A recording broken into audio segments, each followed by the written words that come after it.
Good morning बच्चों आज हम भारत की खोज पुस्तक के अंतर्गत हम पढ़ेंगे धर्म ग्रंथ और पुराण टॉपिक में ही एक अगला टॉपिक है महाभारत। जैसा कि हम जानते हैं कि महाभारत भी एक महाकाव्य है, जिस प्रकार से एक महाकाव्य रामायण था। तो वास्तव में महाभारत क्या थी, इसकी रचना कब हुई और इसका विश्व की रचनाओं में किस प्रकार का स्थान है, आदि बातें हम आइए जानते हैं इस पाठ में। महाकाव्य के रूप में रामायण एक महान रचना है और लोग उससे बहुत प्रेम करते हैं, परंतु महाभारत का दर्जा विश्व की श्रेष्ठतम रचनाओं में है। यह कृति परंपरा और दंत कथाओं का तथा प्राचीन भारत की राजनीतिक और सामाजिक संस्थाओं का विश्वकोश है। लगभग 10 वर्ष बल्कि उससे भी कुछ अधिक समय से इस विषय के अधिकारी भारतीय विद्वान इसका प्रामाणिक संस्करण प्रकाशित करने की दृष्टि से विभिन्न उपलब्ध पाठों की जांच और मिलान करने में व्यस्त हैं। उन्होंने कुछ अंश प्रकाशित करके जारी भी कर दिए हैं, लेकिन यह कार्य अब भी अधूरा है। तो बच्चों, हमने जाना कि विश्व के श्रेष्ठ महाकाव्यों में से, श्रेष्ठ रचनाओं में से महाभारत का नाम लिया जा सकता है और निश्चित रूप से इसके अध्ययन से हम जान सकते हैं कि प्राचीन भारत की राजनीतिक और सामाजिक स्थिति कैसी है, ये कैसी थी, और इस संबंध में प्रामाणिक संस्करण प्रकाशित करने की दिशा में भी कुछ प्रयास किए जा रहे थे। आगे जानते हैं। शायद यही समय था जब भारत में विदेशी लोग आ रहे थे और वे अपने रीति रिवाज अपने साथ ला रहे थे। इनमें से बहुत से रिवाज आर्यों से मेल नहीं खाते थे, इसलिए विरोधी विचारों और रिवाजों का विचित्र घालमेल दिखाई पड़ता है।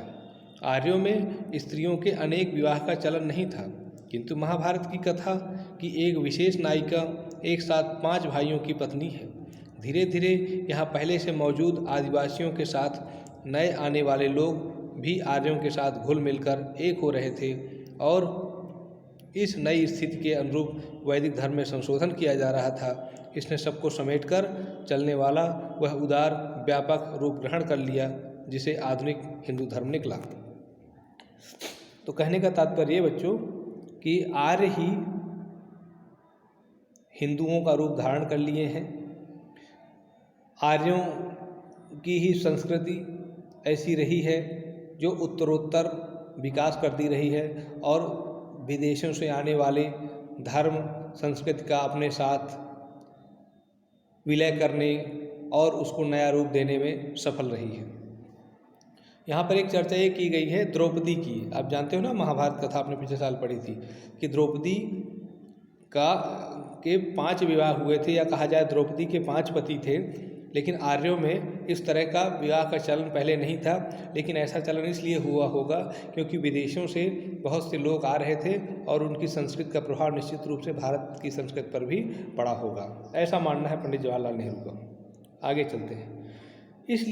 यह इसलिए संभव हो सका क्योंकि बुनियादी नज़रिया यह जान पड़ता है कि सत्य पर किसी का एकाधिकार नहीं हो सकता।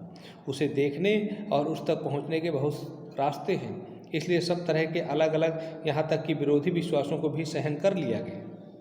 महाभारत में हिंदुस्तान की, या जिसे दंत कथाओं के अनुसार जाति के आदि पुरुष भरत के नाम पर भरतवर्ष कहा जाता है, बुनियादी एकता पर बल देने की निश्चित कोशिश की गई है। इसका एक और पहले का नाम था आर्यावर्त, यानी आर्यों का देश, किंतु यह नाम मध्य भारत में विंध्य पर्वत तक फैले उत्तर भारत के इलाके तक सीमित था। रामायण की कथा दक्षिण में आर्यों के विस्तार की कहानी है। वह विराट गृह युद्ध जो बाद में हुआ और जिसका वर्णन महाभारत में किया गया, उसके बारे में मोटे तौर से अंदाज़ा लगाया गया है कि वह ईसा पूर्व 14वीं शताब्दी के आसपास हुआ होगा। वह लड़ाई भारत या संभवतः उत्तरी भारत पर एकाधिकार स्थापित करने के लिए लड़ी गई थी।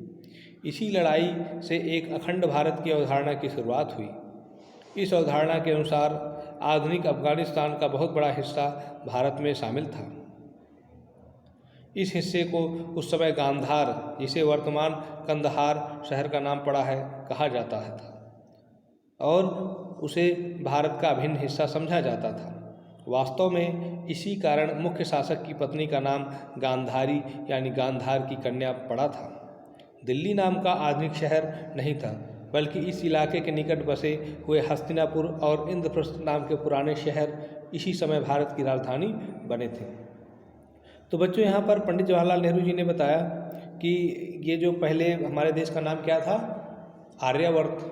भारत के पहले आर्यावर्त नाम था, लेकिन आर्यावर्त से तात्पर्य ये जो विंध्य पर्वत है, विंध्याचल है, इसके उत्तर का भाग जिसमें पाकिस्तान, राजस्थान और पंजाब, हरियाणा, उत्तर प्रदेश ये सारे राज्य आते हैं, बिहार इत्यादि आते हैं, ये सब आर्यावर्त थे। दक्षिण के भाग आर्यावर्त में नहीं आते थे, लेकिन रामायण काल में श्री राम दक्षिण भारत में गए और उन्होंने आर्य धर्म का प्रचार प्रसार किया और इस तरीके से ये एक पूरा भारत बना। लेकिन उसके बाद जो गृह युद्ध हुआ, गृह युद्ध से तात्पर्य आप समझ पा रहे होंगे, महाभारत का युद्ध, घर का युद्ध, परिवार का ही युद्ध था।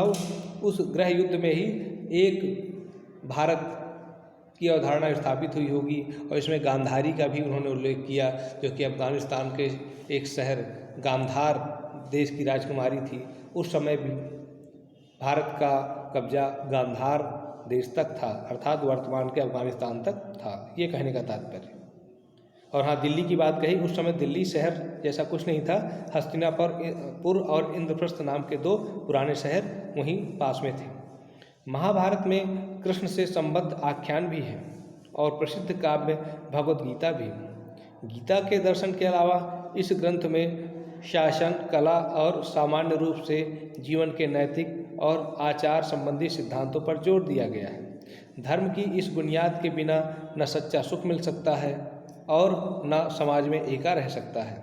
इसका लक्ष्य है लोक मंगल, किसी विशेष वर्ग का नहीं बल्कि पूरे विश्व का। लेकिन धर्म स्वयं सापेक्ष है और सत्य, निष्ठा, अहिंसा आदि जैसे कुछ बुनियादी सिद्धांतों को छोड़कर खुद समय और मौजूदा परिस्थितियों पर निर्भर करता है। ये सिद्धांत टिकाऊ हैं और अपरिवर्तनशील हैं, परंतु इसके अलावा धर्म जो कर्तव्यों और जिम्मेदारियों का सम्मिश्रण है, समय के साथ बदलता है। अहिंसा पर यहाँ और दूसरी जगहों पर भी जो बल दिया गया है वह दिलचस्प है, क्योंकि अहिंसा और किसी अच्छे मकसद के लिए संघर्ष करने में प्रत्यक्ष रूप से कोई विरोध नहीं दिखाई पड़ता। पूरे महाकाव्य का केंद्र एक विराट युद्ध है। जाहिर है इस प्रसंग में अहिंसा की अवधारणा का ज़्यादातर संबंध मकसद से था, यानी हिंसा की मानसिकता के अभाव से, आत्मानुशासन से, क्रोध और घृणा की भावना पर नियंत्रण से। तो कहने का तात्पर्य बच्चों कि गीता भी हमें अहिंसा का उपदेश देती है, लेकिन अहिंसा का तात्पर्य केवल यही था कि हमें क्रोध नहीं करना चाहिए, आत्मानुशासन रखना चाहिए, किसी से घृणा नहीं रखनी चाहिए। और अगर हम हिंसा की भावना रखेंगे तो महाभारत जैसा विराट युद्ध होने की संभावना है, जो कि दुर्योधन के मन में हिंसा का भाव था और उसी का इतना बड़ा दुष्परिणाम निकला। फिर आगे, महाभारत एक ऐसा समृद्ध भंडार है जिसमें अनेक अनमोल चीज़ें ढूंढी जा सकती हैं। ये विविधतापूर्ण, भरपूर और खदबदाती जिंदगी से सरोबार है। यह केवल नैतिक शिक्षा की पुस्तक नहीं है। महाभारत से मिलने वाली शिक्षा को एक वाक्य में इस रूप में सूत्रबद्ध किया गया है: दूसरों के साथ ऐसा आचरण करो जो तुम्हें खुद अपने लिए स्वीकार्य इसको हम दोबारा पढ़ते हैं। दूसरों के साथ ऐसा आचरण नहीं करो जो तुम्हें खुद अपने लिए स्वीकार्य न हो। इसमें लोक मंगल पर जो बल दिया गया है वह ध्यान देने योग्य है। महाभारत में कहा गया है, जो बात लोक हित में नहीं है या जिसे करते हुए तुम्हें शर्म आए उसे कभी नहीं करना चाहिए। फिर कहा गया है, सच्चाई, आत्मसंयम, तपस्या, उदारता, अहिंसा, धर्म का निरंतर पालन सफलता के साधन है, जाति और कुल नहीं। धर्म जीवन और अमरता से बड़ा है। सच्चे आनंद के लिए दुख भोगना आवश्यक है। धन के पीछे दौड़ने वाले पर व्यंग्य किया गया है। रेशम का कीड़ा अपने धन के बोझ से ही मरता है और अंत में एक जीवित और विकासशील जनता के लिए आदेश है, असंतोष प्रगति का प्रेरक है।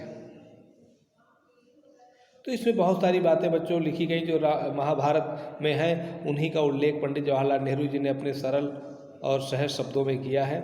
तो जिसका मूल अर्थ यही निकल के आता है कि हमें हमेशा अपना कर्तव्य पालन करना चाहिए और धर्म का पालन करना चाहिए। सच्चाई, आत्मसंयम इत्यादि अपने अंदर हैं तो निश्चित रूप से हमें प्रगति करने से कोई रोक नहीं सकता है और हम सबके प्रिय भी बने रह सकते हैं। तो यही मुख्य बातें हैं इस पाठ में। बच्चों, आज के लिए आपका एक प्रश्न ये है